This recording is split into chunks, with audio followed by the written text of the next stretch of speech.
কই রে, তোরা কে কোথায় গেলি? তাড়াতাড়ি বরণ ডালাখানা নিয়ে আয় দেখি। নতুন বউ যে ঘরে দোরগোড়ায় দাঁড়িয়ে রয়েছে। আরে ও মানদা, শিগগিরই যা না, মিষ্টির পাত্রখানা নিয়ে আয়। বৌমা, তুমি ওখানেই দাঁড়াও, বুঝলে? আমি প্রথমে তোমাদের একসাথে বরণ করব, তারপর বরণের পর্ব শেষ হলে তুমি প্রথমে বাপা এই দুধে আলতার মধ্যে দিয়ে পদচিহ্ন রেখে তবে ঘরের ভিতর প্রবেশ করবে, বুঝেছ? শাশুড়ির কথায় সম্মতিসূচক মৃদু মাথা নাড়ল গাঙ্গুলি বাড়ির নতুন বউ কমলা। পাশে দাঁড়িয়ে রয়েছে তার স্বামী মনমোহন। ঘোমটাটার ফাঁক থেকে আর চোখে একটিবার স্বামীর দিকে তাকিয়েই ভারী লজ্জা পেল মেয়েটি। লজ্জায় তার মুখখানি অচিরে রাঙা হয়ে উঠল। বাড়ির গৃহকর্ত্রী অর্থাৎ কমলার শাশুড়ি প্রভাবতী দেবী বরণ করলেন তাকে। তারপর সমস্ত স্ত্রী আচার পালন করে ইষ্টদেবতা রাধা মাধবের বিগ্রহের উদ্দেশ্যে প্রণাম জানিয়ে ঘরের ভেতর নিয়ে যাওয়া হলো নবদম্পতিকে। মনমোহন স্নান সেরে দুপুরে খাওয়া দাওয়ার পর ব্যবসার অত্যন্ত জরুরি কিছু কাজে বাইরে বের হলো। ঠিক তখনই কাজের মেয়ে মনদা খাবার থালা হাতে নিয়ে এসে উপস্থিত হলো কক্ষের বাইরে। বৌদিমণি, ভেতরে আসতে পারি? হ্যাঁ, অবশ্যই এসো। এতে আমার অনুমতি নেওয়ার কি আছে? তুমি কি যে বলো বৌদিমণি, তুমি হলে এ বাড়ির নতুন বউ, এখন থেকে আমাদের মনিব, আর মনিবের কাছ থেকে অনুমতি নেব না তা কি হয় কখনো? মানদা, আমি তোমাদের কাছে মনিব নয়, ওই বৌদিমণিটুকু হয়েই থাকতে চাই, বুঝলে? সত্যি গো, তুমি বড় ভালো। আচ্ছা, এই সমস্ত কথা এখন থাক। ও বৌদিমণি, গিন্নিমা তোমার খাবারের থালাটা আজ ঘরেই দিয়ে যেতে বলেছেন। এই নাও, খেয়ে নাও। গিন্নিমা আমাকে দিয়ে বলে পাঠিয়েছেন খানিকক্ষণ পর তিনি তোমার সাথে এ ঘরে এসে একান্তে কিছু কথা বলবেন। ঘরের বাইরে বেরিয়ে গেল মনদা। বিশাল বড় দামি কাঠের টেবিলের উপরে রাখা হলো থালাটা। থালায় থরে থরে সাজানো রয়েছে নানান ধরনের খাবার। চেয়ার টেনে খেতে বসলো কমলা। এত বড় বাড়ি সে এর আগে কখনো কোনো দিন দেখেনি। বিয়ের আগে যেটুকু তার কানে এসেছিল, তার শ্বশুর বাড়ির মানুষেরা নাকি প্রচুর ধনবান, কিন্তু সেই ধনবানের মাপকাঠি যে এমন আকাশ ছোঁয়া হবে তা কল্পনাও করতে পারেনি গ্রামের এক সাধারণ মধ্যবিত্ত পরিবারের বড় হওয়া এই সহজ সরল মেয়ে কমলা। তার স্বামী মনমোহনের একাধিক ব্যবসা রয়েছে। আপাতত নানান ভাবনা মাথা থেকে দূরে সরিয়ে রেখে খাবারে মনোযোগ দিল সে। খাওয়া শেষ হলে সবেমাত্র বিছানায় এসে একটু গড়িয়ে নিতেই যাবে এমন সময় ঘরের বাইরে থেকে ঢুকলেন প্রভাবতী দেবী। তার হাতে কালো আবলুস কাঠের একটা বাক্স। বৌমা, এই গহনাখানি আমাদের বাড়ির ঐতিহ্য বলতে পারো। বংশ পরম্পরায় এই বিশেষ গহনা পেয়ে এসেছে বাড়ির বড় বউয়েরা। আমার দিদি শাশুড়ি দিয়েছিলেন শাশুড়িকে, শাশুড়ি মা দিয়েছিলেন আমাকে, আর আজ আমি এ গহনা তোমার হাতে তুলে দিতে এসেছি। এ গহনা আজ থেকে তোমার দায়িত্ব। সাবধানে রেখো, যত্নে রেখো। গয়নার বাক্সখানা হাতে নিয়ে হেট করে শাশুড়ি মাকে প্রণাম করল কমলা। প্রভাবতী দেবী বৌমার থুতনিতে হাত বুলিয়ে চুমু খেয়ে বললেন, থাক থাক বৌমা, সুখী হও, এই আশীর্বাদ করি।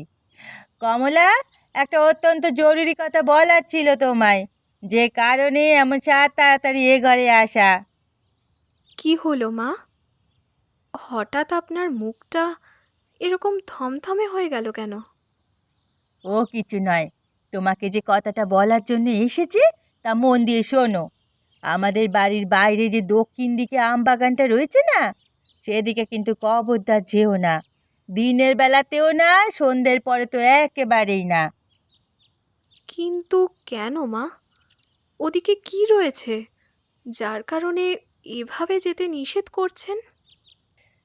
আরে কি আবার থাকবে, জায়গাটায় সচরাচর মানুষ যাতায়াত করে না তো, তাই জন্যই ওখানে নানা ধরনের বিষাক্ত কীটপতঙ্গ সাপের উপদ্রব। তাই আগে থেকে সতর্ক করলাম, বুঝেছো? বিশেষ আর কিছু না বলে ঘর থেকে বেরিয়ে গেলেন প্রভাবতী দেবী। কমলার কপালে ভ্রুকুটি দেখা দিল এই কথাটা সে বেশ বুঝতে পেরেছে। তার শাশুড়ি মা তার থেকে কিছু একটা গোপন করার চেষ্টা করলেন এবং তিনি খুব সম্ভবত ভীষণ রকমের ভয় পেয়েছিলেন। হ্যাঁ, দক্ষিণের আমবাগানের কথা বলতে গিয়ে তার মুখটা যেন রক্তশূন্য ফ্যাকাশে সাদা কাগজের মতো হয়ে গিয়েছিল। কমলার মস্তিষ্কে একটাই প্রশ্ন উঠে এলো, দক্ষিণের আমবাগানে কি এমন জিনিস থাকতে পারে যার কারণে এমন কঠোরভাবে নিষেধ করে গেলেন তার শাশুড়ি মা?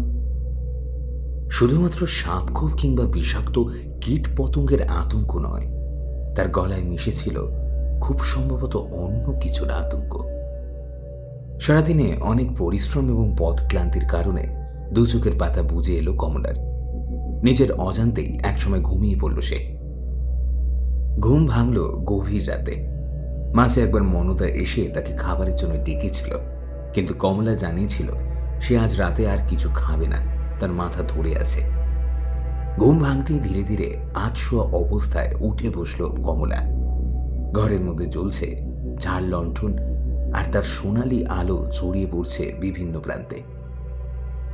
ফলে এক অদ্ভুত রহস্যময় আলো আঁধারের সূচনা হয়েছে। ঘর সংলগ্ন বাইরের কলঘরে গিয়ে চোখে মুখে খানিকটা জলের ছিটে দেওয়ার পর কিছুটা স্বস্তি পেল সে।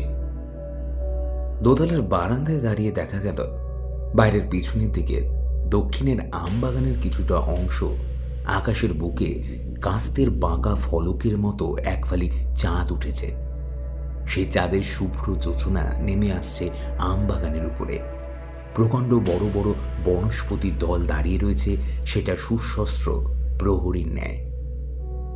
কমলার মনে হলো দক্ষিণের আমবাগানটা যেন কুহকের মতো হাতছানি দিয়ে অদ্ভুত এক সুরে তাকে ফিসফিস করে ডাকছে। আর কাঁপানো শীতল বাতাস ছুটে এলো দক্ষিণের আমবাগান হতে। দোতলার বারান্দা থেকে দাঁড়িয়ে যতদূর দৃষ্টি যায় ততদূর পুরোপুরি ফাঁকা। শুনশান জনমানবহীন কৌতূহল বড় বিষম জিনিস। মানুষকে যেটা বারণ করা হয় তার প্রতি জন্ম নেয় এক দুর্দমনীয় কৌতূহল। বর্তমানে যে কৌতূহল জন্ম নিয়েছে কমলার অন্তরে, ওই দক্ষিণের আমবাগানে কি থাকতে পারে তা জানার জন্য ভীষণ অস্থির হয়ে উঠছে ইতিমধ্যেই মেয়েটা। সিদ্ধান্ত নিল কাল সকালে এই বিষয়ে একবার মনুদার সাথে কথা বলবে। আচ্ছা মানদাদি, এ বাড়ির পিছন দিকে যে আমবাগানটা রয়েছে ওখানে তোমরা কেউ যাও না? সকালবেলায় মনদা এসেছিল কমলাকে জল খাবার দিতে। হঠাৎ কমলার এই প্রশ্ন করায় তার হাত থেকে প্রায় কাচের দুধ ভর্তি গ্লাসটা খসেই পড়ছিল। কোনো রকমে নিজেকে সামলে নিল মনদা। কমলা যে এভাবে হঠাৎ এই প্রশ্নটা করতে পারে তার জন্য একেবারেই প্রস্তুত ছিল না সে। দুধের গ্লাসটা নামিয়ে রেখে থতমত খেয়ে কাটা কাটা ভাবে মনদা বলল, ওই আমবাগানটার নাম ভুলে উচ্চারণ করো না বৌদিমণি। ওদিকে আমরা কেউ কখনো যাই না। ও পথে পা বাড়ানোর সাহস দেখানোর অর্থ নিজেই নিজের চূড়ান্ত বিপদকে স্বেচ্ছায় আহ্বান জানানো। আচ্ছা, ওই দক্ষিণের আমবাগানে কি এমন জিনিস থাকতে পারে যাকে ঘিরে এ বাড়ির কম বেশি প্রত্যেকের মধ্যেই এমন এক তীব্রতম ভয় রয়েছে? নিজের মনে বিড়বিড় করতে করতে প্রশ্নটা করল কমলা। মাঝে দুটো দিন কেটে গিয়েছে। বউ ভাত ফুলসজ্জা সহ সমস্ত বিবাহ সংক্রান্ত অনুষ্ঠানও মিটে গিয়েছে। এই দুদিনের মধ্যে মনদা ছাড়াও এই বাড়ির আরও অনেকের কাছ থেকেই দক্ষিণের আমবাগানের প্রসঙ্গ তুললেই কমলা দেখেছে প্রত্যেকেই অত্যন্ত ভয় পেয়ে কেমন যেন বাকরুদ্ধ হয়ে গিয়েছে নিমেষেই। তাদের চোখের মধ্যে অভিব্যক্তি বদলে গেছে। এই বিষয়টাই একেবারে শান্তি দিচ্ছে না তার অন্তরের। বারবার কেবলমাত্র একটাই প্রশ্ন মাথা চারা দিয়ে উঠছে, ওই দক্ষিণের আমবাগানে আসলে কি রয়েছে? আচ্ছা, ওই দক্ষিণের আমবাগানে কি এমন জিনিস থাকতে পারে যাকে ঘিরে এ বাড়ির কম বেশি প্রত্যেকের মধ্যেই এমন এক তীব্রতম ভয় রয়েছে? দোতলার বারান্দায় দাঁড়িয়েই কথাগুলো ভাবল কমলা। সামনের আকাশটা একেবারে কালো হয়ে গিয়েছে। মেঘে মেঘে সময়টা কালবৈশাখীর আকাশের অবস্থা দেখে বিলক্ষণ বোঝা যায় আর কিছুক্ষণের মধ্যেই মারাত্মক ঝড় বৃষ্টি আরম্ভ হবে। তার শাশুড়ি, স্বামী এবং পরিবারের আরও অন্যান্য কিছু সদস্য বাইরে গিয়েছেন ব্যবসার কোনো এক কাজে। বাড়িতে নিচের তলায় সমস্ত চাকর বাকরেরা রয়েছে, তবে তারা প্রত্যেকেই দুপুরের ভাত ঘুম দিচ্ছে। এই সুযোগটা একেবারে হাতছাড়া করতে চাইল না কমলা। একবার যদি ঝড় বৃষ্টি আরম্ভ হয়ে যায় তাহলে আর বেরোনো যাবে না। সুতরাং যা করার তা এখনই করতে হবে।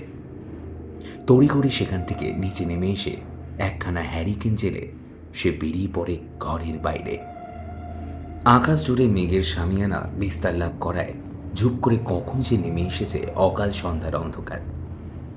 চারিদিক ঘুটঘুটে আধারে ঘেরা, মাঝে মধ্যেই আকাশের বুক ফালা ফালা করে মেঘের পরতে পরতে খেলে যাচ্ছে বজ্রের লকলকে শিখা। সদর দরজা পার হতে কমলার মনের মধ্যে থেকে কে যেন বলে উঠল, ওখানে যেও না। ওই দক্ষিণের আমবাগানটিকে ঘিরে এতজনের এত ভয় নিজেকে অমূলক হতে পারে না। ওখানে না যাওয়াটাই মঙ্গলজনক। অদ্ভুত এক দোটানার মধ্যে পড়ল কমলা। তার মস্তিষ্ক তাকে বারণ করছে দক্ষিণের আমবাগানে যেতে, অথচ তার মন তাকে বলছে হ্যাঁ, সে যেন যায় ওখানে। ওই আমবাগানের মধ্যে কি এমন জিনিস রয়েছে তা তাকে আজ জানতেই হবে। ভারী অস্থির হয়ে উঠল গাঙ্গুলি বাড়িতে বিয়ে হয়ে আসা এই নববধূ। মন নাকি মস্তিষ্ক, কার কথায় সায় দেবে সে?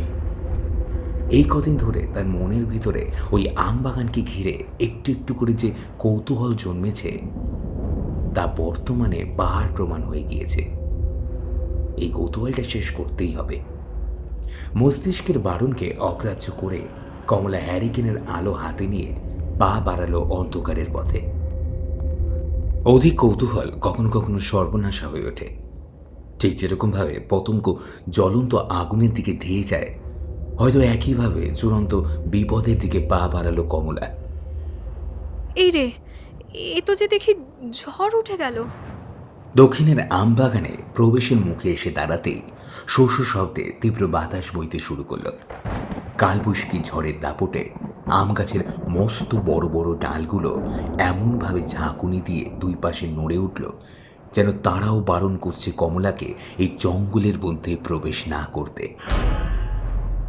একটা লম্বা নিঃশ্বাস নিয়ে কমলা প্রথম পা রাখল দক্ষিণের আমবাগানে, আর সাথে সাথেই তার সমগ্র শরীর জুড়ে খেলে গেল বিদ্যুৎ তরঙ্গের মতন এক কনকনে ঠান্ডা শীতল অনুভূতির তরঙ্গ। হাতের হ্যারিকেনের আলোকে সম্বল করে খুব সাবধানে পা ফেলে এদিক ওদিক তাকিয়ে সে এগিয়ে চলল সামনের দিকে। ঝোড়ো বাতাসের সাথে উঠতে আরম্ভ করেছে শুকনো পাতা, মাটি, ধুলো, বালি। তাতে সামনের দিকে তাকিয়ে পথ চলা ভারী দুষ্কর। আমবাগানের বেশ কিছুটা পথ এগিয়ে আসার পর একটা ভারী অদ্ভুত জিনিস খেয়াল করল কমলা। চলতি পথের দুই ধারে মাঝে মধ্যে পড়ে থাকতে দেখা গেল ছোটখাটো নানান পশু পাখির কঙ্কাল। আরও কিছুটা এগিয়ে এসে তেমন কোনো কিছুই ভয় লাগানোর মতন বিশেষ জিনিস সে দেখতে না পেয়ে বিস্ময়ের স্বরে নিজেই নিজের মনকে প্রশ্ন করল, কই, এখানে তো ভয় পাওয়ার মতন কোনো জিনিস নেই। হ্যাঁ, দু একটা কঙ্কাল নজরে পড়ল বটে, কিন্তু তাতে কি? কঙ্কালগুলো দেখে তো বোঝাই যায় ওগুলো কোনো নিশ্চয়ই পশু পাখিরই হবে। তাহলে কি কারণে গাঙ্গুলি বাড়ির প্রত্যেকেই জঙ্গলটাকে এত বেশি ভয় পায় তাই তো বুঝতে পারলাম না। তবে কি এখনো আরো কিছুটা ভেতরের দিকে এগোতে হবে?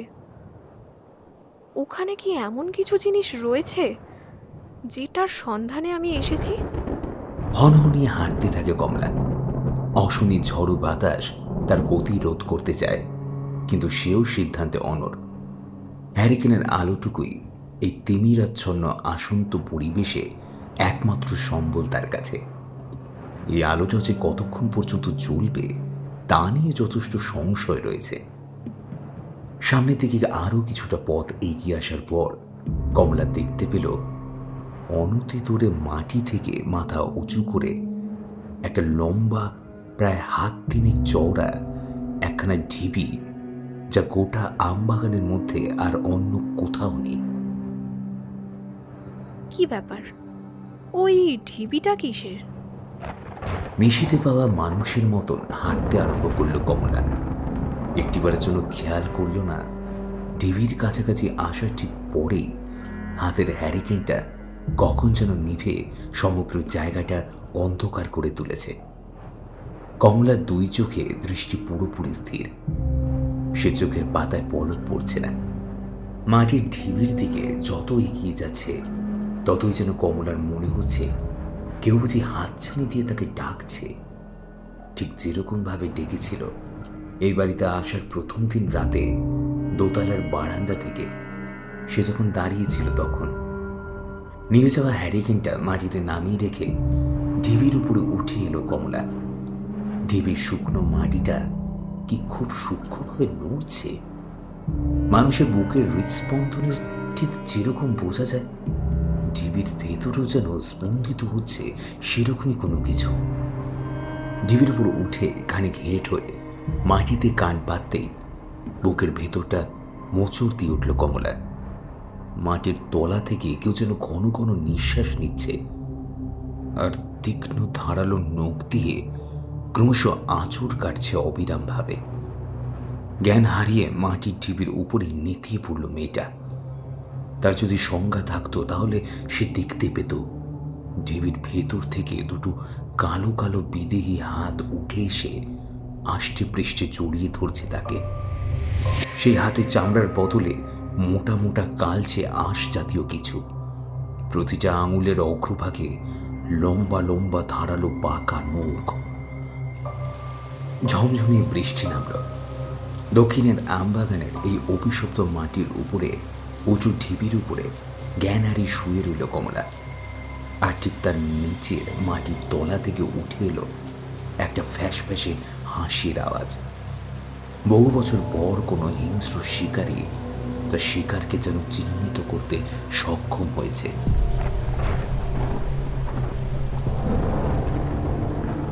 গিন্নিমা, আমরা তো ঘরের ভেতরে ঘুমোচ্ছিলাম, দুপুরের পর একটু চোখটা লেগে গিয়েছিল, আর তখনই যে বৌদিমণি এইভাবে ওই দক্ষিণের জঙ্গলের দিকে চলে যাবে তা কি করে বুঝবো বলুন? একদম চুপ কর মানদা, মুখে মুখে একদম তর্ক করিস না তো। এ বাড়ি ছেড়ে বাইরে যাওয়ার আগে আমি তো তোকে বারবার করে বলেছিলাম যে বৌদিমণির প্রতি একটু খেয়াল রাখতে, তার সঙ্গে সঙ্গে সব সময় থাকতে। অথচ তুই আমার কথায় গুরুত্ব না দিয়ে দিব্যি ঘুমিয়ে পড়লি। পোড়ামুখী কোথাকার! দেখ না দেখ কি সর্বনাশটাই না ঘটলো এবার। কি যে ঘটতে চলেছে তা ভাবতেই বুকের ভেতরটা আমার ইম হয়ে যাচ্ছে। কালবৈশাখের তুমুল ঝড় বৃষ্টি থামার পর গাড়ি করে প্রভাবতী দেবী, মনমোহন এবং বাড়ির আরও অন্যান্য সদস্যরা যখন ফিরে এসেছিলেন তখন রাত প্রায় গভীর বলা চলে। বাড়িতে গাড়ি ঢোকার শব্দ পেয়ে ভেতর থেকে ছুটে বেরিয়ে এসেছিল মনতা। কাঁদতে কাঁদতে বলেছিল বৌমণিকে নাকি কোথাও খুঁজে পাওয়া যাচ্ছে না। এরপর আরও বেশ কিছুটা সময় তাকে খোঁজাখুঁজি করার পরে অবশেষে মশাল হাতে নিয়ে মনমোহন বাড়ির বেশ কিছু লেঠেলকে সঙ্গে নিয়ে দক্ষিণের আমবাগানে যায়, আর সেখান থেকে তাকে উদ্ধার করা হয়। মাটির উঁচু ঢিপির উপরে কাদা মাখামাখি অবস্থায় অচেতন হয়ে শুয়েছিল কমলা। মনমোহন দৌড়ে গিয়ে স্ত্রীকে সেখান থেকে নামিয়ে আনে, আর তাতেই বুঝতে পারে মেয়েটার শরীর একেবারে পুড়ে যাচ্ছে প্রচণ্ড জ্বরে। ভোরের আলো ফুটলে চিকিৎসক এসে কমলাকে দেখে ওষুধ দিয়ে গিয়েছেন, কিন্তু এখনো পর্যন্ত তার সামান্যতম শারীরিক উন্নতি ঘটেনি। দোতলার ঘর থেকে চিন্তিত মুখে বাইরে বেরিয়ে এলো মনমোহন। তার মায়ের উদ্দেশ্যে থমথমে গলায় বলল, আহ মা, তুমি শুধু শুধু মানু দিদাকে বকাবকি করছো কেন? শত নিষেধ করার পরেও যদি কমলা সকলের অলক্ষ্যে ওই জঙ্গলের মধ্যে চলে যায় তাহলে ওর কি বা করার থাকতে পারে? দাদা বাবু, বৌদিমণি এখন কেমন আছে গো? বৌদিমণি জ্বরটা কি একটু কমলো? প্রভাবতী দেবীর মুখটা শুকিয়ে এতটুকু হয়ে গেল, কারণ তার বুকের ভেতরে যে আশঙ্কা সূচনা ঘটেছে তা মোটেও ভালো কিছু নয়। তিনি বেশ উপলব্ধি করতে পারছেন ওই জঙ্গলের মধ্যে কমলা একবার যখন প্রবেশ করেছিল তখন এত সহজে তাকে ছাড়বে না সে।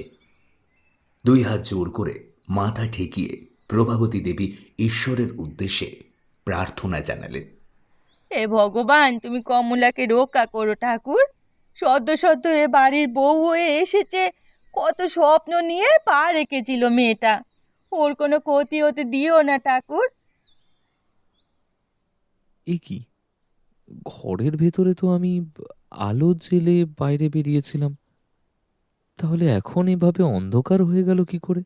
দোতলার নিজের ঘরের ভেজানো দরজা মৃদু ঠেলা দিতেই একটা অদ্ভুত রকমের যান্ত্রিক ক্যাচ ক্যাচ আওয়াজ করে বিশাল কাঠের দরজাটা খুলে গেল।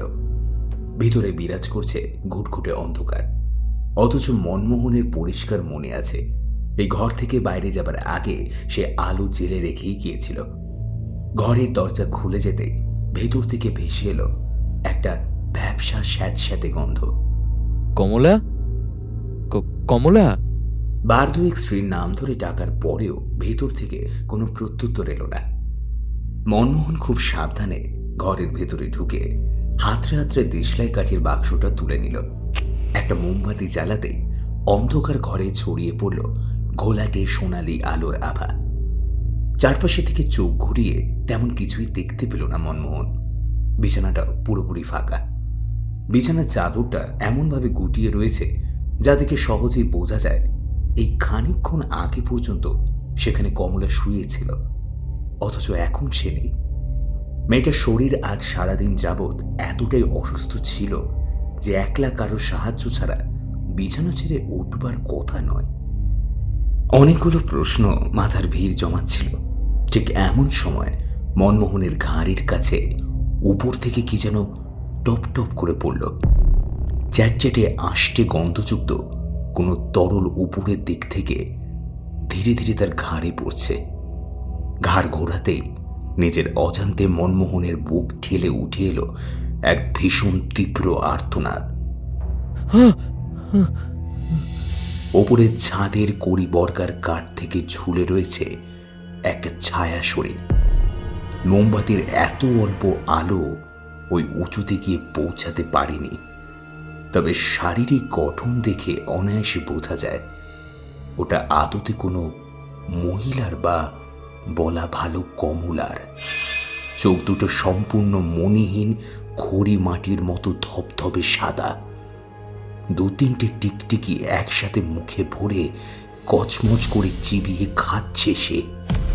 মেয়েটার দাঁতগুলো আগের তুলনায় এখন আরো বেশি খানিকটা যেন বড় এবং সুচলো। সেগুলো সামনের দিকে এগিয়ে এসেছে। মুখের মধ্যে চিবোতে থাকা সেই রক্ত মিশ্রিত লালা রস গড়িয়ে পড়ছে মনমোহনের ঘাড়ের উপর। এরপরেই একটা কাটা লেজ খসে পড়ল তার কপালে। প্রবল ঘৃণায় হর হর করে বমি করে দিল মনমোহন। উপর থেকে ভেসে এলো ঋণ ঋণে মেয়েলি কণ্ঠের অট্ট হাসি। দুই পায়ের তারা কড়িকাঠে ঝুলে থাকাকালীন হাতের সাহায্যে খিলখিল করে হাসতে হাসতে পিশাচিনীর মতো তালি বাজাতে লাগলো গাঙ্গুলি বাড়ির নতুন বউ কমলা।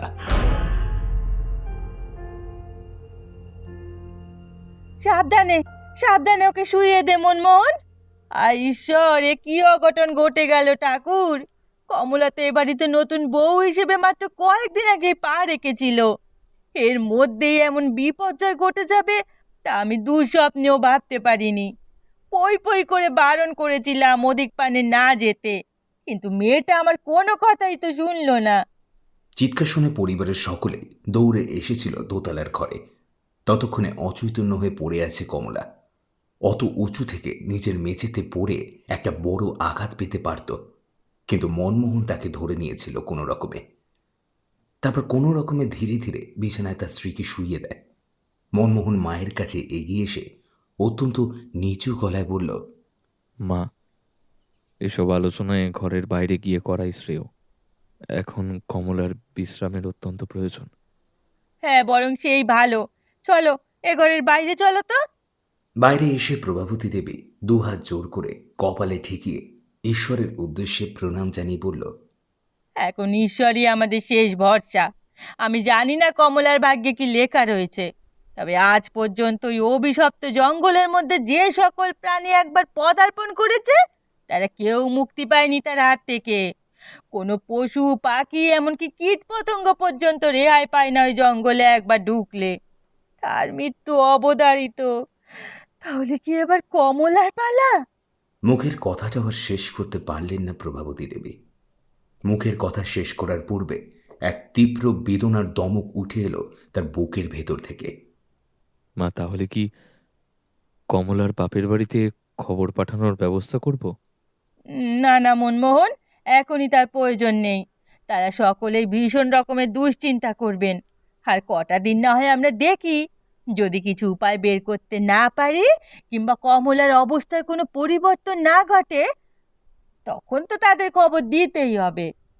এ কি, এইমাত্র যে এখানে অতগুলো মাছ রেখে গেলাম, ঝুড়ি ভর্তি মাছগুলো গেল কোথায়? এই যে দেখি একেবারে খালি ঝুড়ি পড়ে রয়েছে। তাহলে কি বিড়ালি সব মাছ খেয়ে পালিয়ে গেল? মাথায় হাত রেখে হতভম্বের মতো দাঁড়িয়েছিল মনদা। মাত্র মিনিট কতক আগে মনদা এক ঝুড়ি কাঁচা মাছ রেখে গিয়েছিল রান্নাঘরে, অথচ এখন এই ঝুড়িখানা শুধু পড়ে থাকলেও একটা মাছ তার মধ্যে নেই। ভারী দুর্বিপাকের মধ্যে পড়ল সে। বিকেল হতে না হতে গোটা আকাশ জুড়ে পুরোপুরি মেঘে ছেয়ে গিয়েছে। মনদা ভেবেছিল রান্নাঘরে এসে সমস্ত রান্নাবান্নার কাজগুলো তাড়াতাড়ি সেরে নেবে, তাহলে আর সন্ধ্যার পর থেকে অন্ধকারের মধ্যে তাকে বেশি ছোটাছুটি করতে হবে না। কিন্তু কি হলো, এখন যদি মাছগুলো সব বিড়ালে পেটে চলে যায় তাহলে রাতে রান্না করবে কি? রান্নাঘরের ভিতরটা প্রায় আধো অন্ধকারে আচ্ছন্ন। জানলার পাল্লা খোলা থাকলেও সেখান থেকে আর বিশেষ আলো ভেতরে ঢুকছে না, কারণ বাইরের পরিবেশ পুরোপুরি মেঘাচ্ছন্ন হয়ে গেছে। তাতে আলোর মাত্রা কম আসছে অস্বাভাবিক রকমে।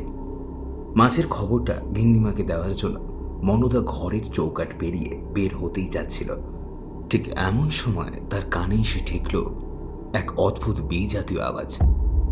মুখ দিয়ে চকচক শব্দের মতো কিরকম যেন একটা শব্দ হচ্ছে। মনদা কিছুটা সময় কান খাড়া করে শুনে বুঝতে পারল এই শব্দের উৎস এই রান্নাঘরের ভেতরে। হ্যাঁ, তার এতটা ভুল হচ্ছে না। সত্যি সত্যি রান্নাঘরের ভেতর থেকে আসছে কোথা থেকে এই শব্দটা। শব্দটা আসলে কিসের? মনের মধ্যে এই প্রশ্নগুলি জেগে উঠল মনদার। দ্বিতীয় প্রশ্নটার উত্তর সে আন্দাজ করতে পারল সহজে। নিশ্চয়ই বিড়ালটা এখনো এই রান্নাঘরের ভেতরে ঘাপটি মেরে লুকিয়ে বসে আছে। দরজার ফাঁকে রাখা একটা মোটা লাঠি হাতে তুলে মনদা খুব সাবধানে পা টিপে টিপে এগিয়ে চলল বিশাল বড় রান্নাঘরের শেষের দিকের অংশে। এই দিকটা খুব একটা যাতায়াত হয় না। এখানে স্তূপাকারে রাখা আছে প্রচুর জ্বালানির কাঠ। মাকড়সা ঝুলে জায়গাটা ভরে গেছে। দু একটা চামচিকিও মাথার উপরে বাসা বেঁধেছে। মোটা লাঠিখানা শক্ত করে চেপে ধরে মন্থর গতিতে মনদা এগিয়ে গেল এবং ক্রমশ আরো অন্ধকারের দিকে। এবার শব্দটা একেবারে কাছ থেকে আসছে, ঠিক যেন জ্বালানির কাঠগুলো যেখানে শেষ হয়েছে সেখানে শয়তান বিড়ালটা ঘাপটি মেরে লুকিয়ে বসে আছে। মনে মনে মনদা বলে উঠল, পাজি বদমাস বিড়াল, এর আগের দিন অনেকটা দুধ নষ্ট করেছিলিস, আজ এতগুলো মাছ খেয়েছিস, কিছুতেই ছাড়বো না এত সহজে তোকে।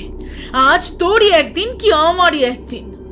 হাতের লাঠি বাগিয়ে ধরে জ্বালানির কাঠের এপারে ঝাঁপিয়ে পড়তে চমকে উঠল মনদা।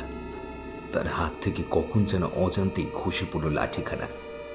জ্বালানির কাঠের স্তূপের আড়ালে আত্মগোপন করে বসে রয়েছে যে প্রাণীটা, সেটা আর যাই হোক কোনো বিড়াল নয়। তার চোখ দুটো অন্ধকারের মধ্যে জল জলে সাদা। বুকের ভেতরটা ধরাস করে উঠল। হৃৎপিণ্ডটা যেন এক লাফে গলার বাইরে বেরিয়ে আসবে। শরীরের সমস্ত শিরায় উপশিরায় খেলে গেল ভয় আতঙ্কের বিভীষিকা। এই চোখ মনদা আগেও দেখেছে। মনেহীন এই চোখ দুটো গাঙ্গুলি বাড়ির নতুন বউ কমলা বৌমণি। চার হাত পায়ের সাহায্যে হামাগুড়ি দিয়ে অন্ধকারে কোন এক সাপতের ন্যায় বসে আছে সে। তার নাকে ও চোখে মুখে লেগে রয়েছে আঁশ ও কাঁচা রক্তের দাগ। দাঁতের ফাঁকে ফাঁকে গেঁথে আছে মাছের কাঁটা। ডান হাতে তালু বেয়ে গড়িয়ে নামছে তাজা রক্তের ধারা। লম্বা লকলকে বৃহৎ জিভ দিয়ে চেটে নিচ্ছে সেটা, আর সেই কারণেই ওরকম চকচক শব্দ হচ্ছে। মনুদার মাথাটা গুলিয়ে গেল। কাঁচা মাছ ও তার রক্ত যে কেউ এভাবে তার পরম তৃপ্তিতে ভক্ষণ করতে পারে তা ভাবতেই তলপেট গুলিয়ে বমি উঠে আসছে। চোখের দৃষ্টি ঝাপসা হয়ে জ্ঞান হারালো মনদা। এরপরেই কমলাও ঢলে পড়ল মেঝেতে।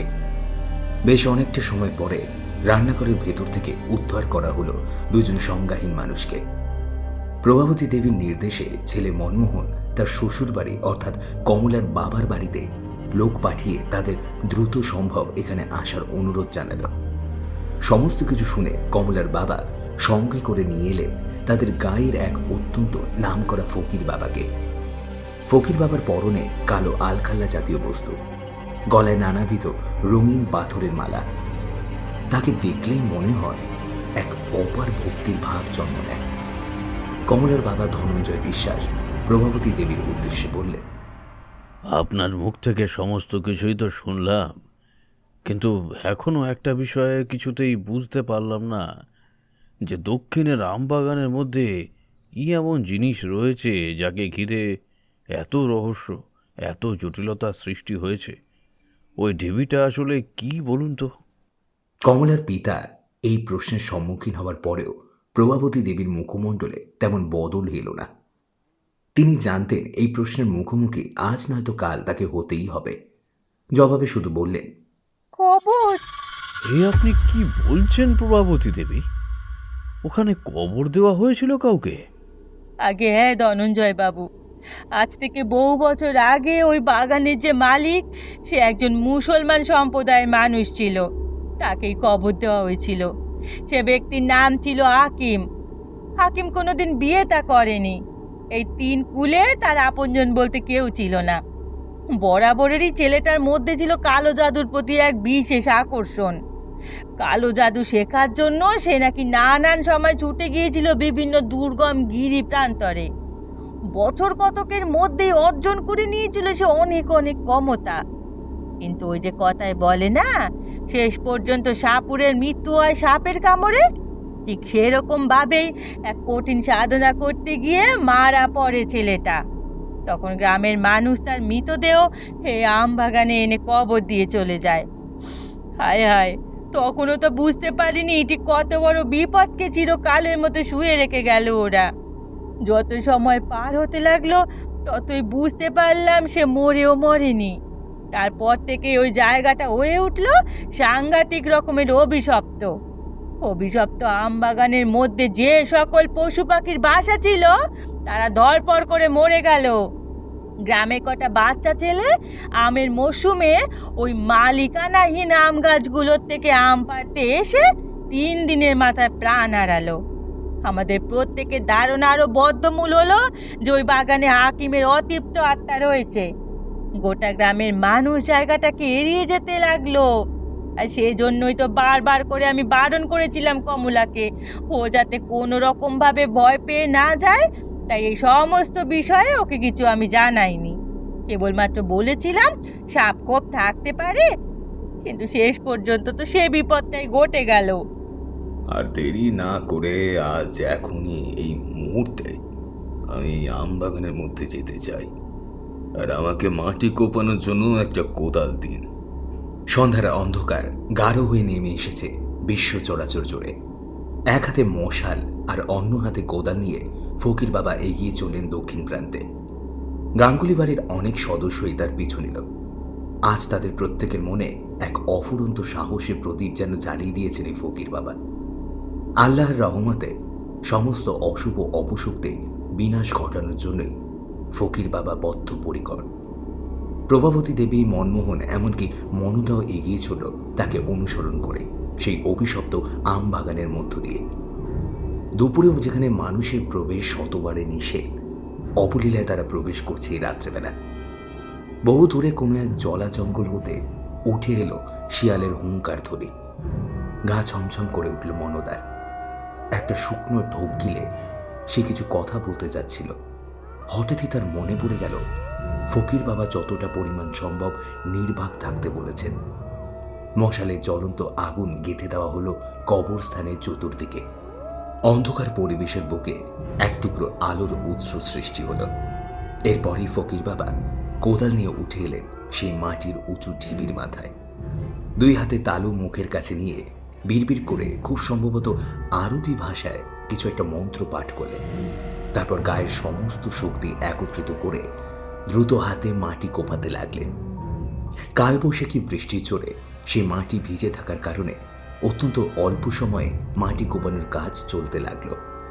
প্রায় ৮ ঘন্টা নিরলস পরিশ্রম করে মাটির তলা থেকে যে জিনিসটা বের হয়ে এলো তা দেখে জমাট বাঁধা ভয়ে পাথরে পরিণত হলো ওখানে উপস্থিত সকল মানুষজনের মন। সীমাহীন আতঙ্কের চোটে তাদের প্রত্যেকের হাত পা পেটের ভেতরে সিঁধিয়ে যাওয়ার উপক্রম। গর্তের দিকে কেবলমাত্র স্থির দৃষ্টিতে কঠিন চাউনি দিয়ে তাকিয়ে রইলেন ফকির বাবা। এসবের মানে কি? এত বছর আগের লাশ এখনো পর্যন্ত মাটির তলায় এমন তাজা থাকে কিভাবে? সত্যি এক বিস্ময়কর ঘটনার সাক্ষী হলো সেখানে উপস্থিত প্রত্যেকে। মাটি খুঁড়তেই তার ভেতর থেকে বেরিয়ে এলো একটা মৃতদেহ। হ্যাঁ, হাকিমের কঙ্কাল নয়, বরং তার শরীরটা এখনো পর্যন্ত এতটুকু নষ্ট হয়নি। মনে হয় যেন মাত্র কয়েক ঘন্টা আগেই তাকে কবর দেওয়া হয়েছিল। হাকিমের ফ্যাকাশে ঠোঁটের কোণে লেগেছিল এক সুচলো হাসি, কিন্তু হাকিমের প্রাণহীন দৃষ্টি ফকির বাবার দিকে যেতে মুখের হাসিখানা মিলিয়ে গেল অচিরেই। ফকির বাবারও মুখমণ্ডলের অভিব্যক্তি ততক্ষণে বদলে গিয়েছে। যোগের মুখে নুন পড়লে ঠিক যেরকম অবস্থা হয় সেরকমই অবস্থান হলো কবরে শুয়ে থাকা লাশটার।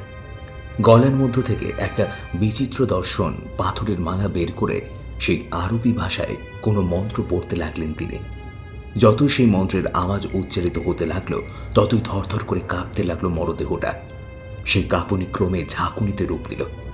সহসা মৃতদেহের মুখটা হা হয়ে গেল।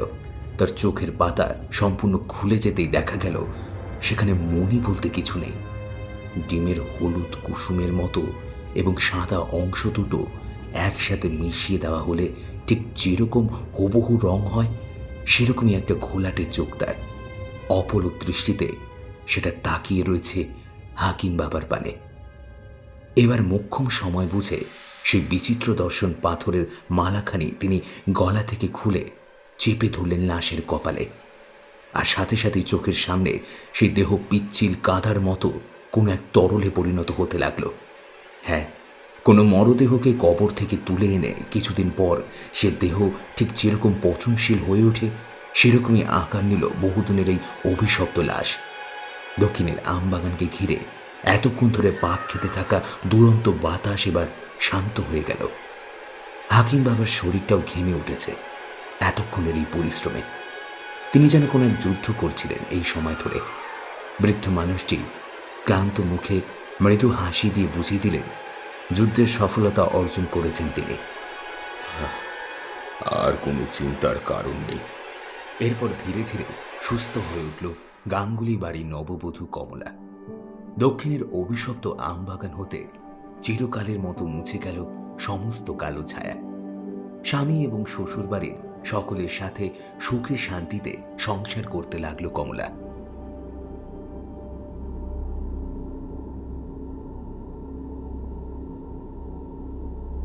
শুনছিলেন লেখক সুরজিৎ ঘোষের কলমে গ্রাম বাংলার একটি ভূতের গল্প, বৃষ্টির রাতে দক্ষিণের আমবাগানে।